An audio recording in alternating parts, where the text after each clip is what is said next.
Hello everyone, আমি ইন্দিরা আবারও চলে এসেছি নতুন একটা ব্লগ নিয়ে। এখন সকাল ওই 7টা মতো বাজে।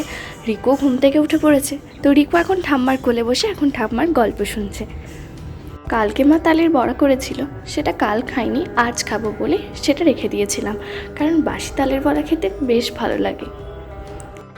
আর ঠাকুমা এদিকে রুটিটা একটু সেঁকে দিচ্ছিল, আর ওদিকে চাও গরম হচ্ছিল। তাই ভাবলাম কাল যেহেতু তালের বড়া খাইনি, তাই আজ একটু তালের বড়া আর রুটি আর চা, সকালের খাবারটা বেশ ভালোই গেল আমার।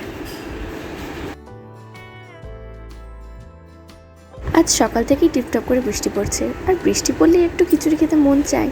তাই আজ ঠাকুমা সকাল সকাল খিচুড়ি বসিয়ে দিয়েছে। রিকুকে সকালের খাবারটা খাইয়ে দিয়েছি, ও এখন নিজে নিজে খেলতে এখন ব্যস্ত।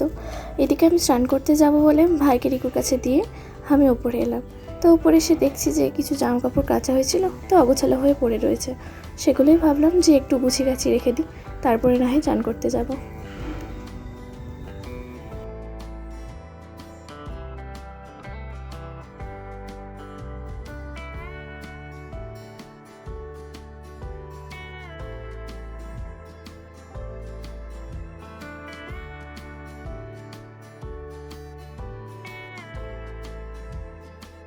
তো আমার সব কিছু গোছানো কমপ্লিট হয়ে গেছে। এদিকে ভাই নিচ থেকে বললো যে রিকু ঘুমিয়ে গেছে, মা ওদিকে রিকুর জন্য খাবারও বসিয়ে দিয়েছে। তো ততক্ষণে আমি স্নানটা সেরে নিই। আমার স্নান করে এসেই আমার প্রথম কাজ হচ্ছে ঠাকুরকে মন দিয়ে ডাকা। আর এই ঠাকুরগুলোকে সুন্দর করে সাজিয়ে রাখে স্বর্গ মন্দির করে তুলেছে আমার মা। এদিকে আমার একটু দেরি হয়ে গেছিলো, আর তখন রিকু উঠে গেছিলো, তাই মা বললো দে আমি খাবারটা খাইয়ে দিই ওকে। রিকুর খাওয়া শেষ করে আমরা তিনজন খেতে বসে গেলাম, আর ঠাকুমা তার আগে খেয়ে নিয়েছে, তাই রিকুকে ধরেছিল। সেই দুপুর থেকে বৃষ্টি পড়ছে, এখনও বৃষ্টি থামেনি।